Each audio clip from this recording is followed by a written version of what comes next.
There's something special about the number 7 in the Bible. Let's talk about that.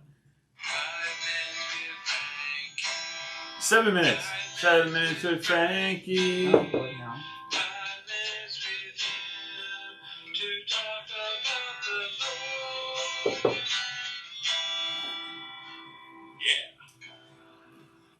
Good morning, beautiful people. Having a sip of Decaf coffee. Ooh, I was going to Thanks say to- uncaffeinated coffee. Well, That it's too. the same thing, but we don't call it that. We call Thanks it to Reckless Coffee, which could be a sponsor. Reckless Coffee could be a sponsor. Oh, we should do that every time now. Reckless Coffee. I'm going to have to make a song for you, Dean. Anyway, so 7 is a really cool number. And so if we look back at creation, day 7 is where God rested. That means he didn't do anything else new in creation. And he's still resting until he comes back and wipes everything out with fire.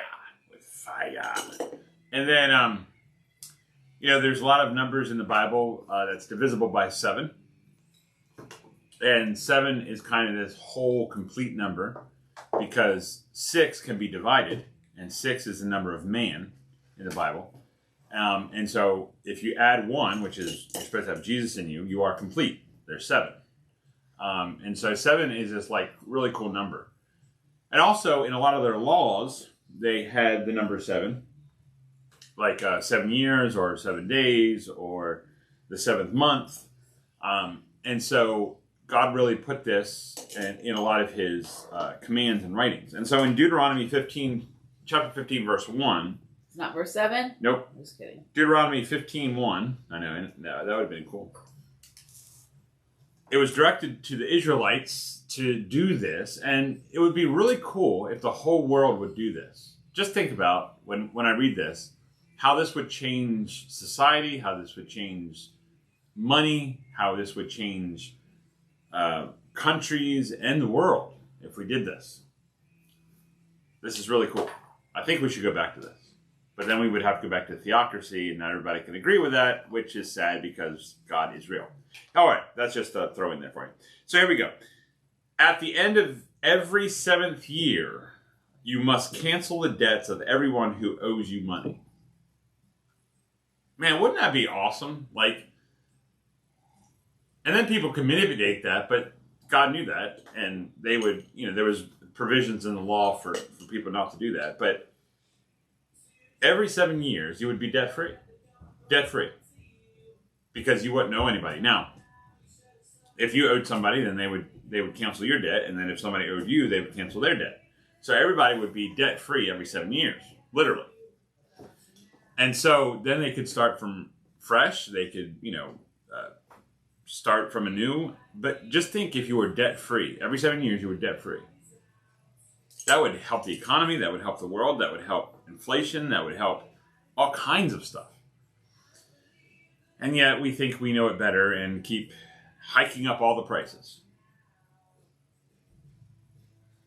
Well, plus it also shows that we need to be dependent on God. Right. We need to be dependent on God for everything. Money, physical, mental, emotional, psychologically, nation, town, country. Everything should be dependent on God. Yet we think we know it better and we just do what we want. But then I quote, at every 7th year, you must cancel the debt.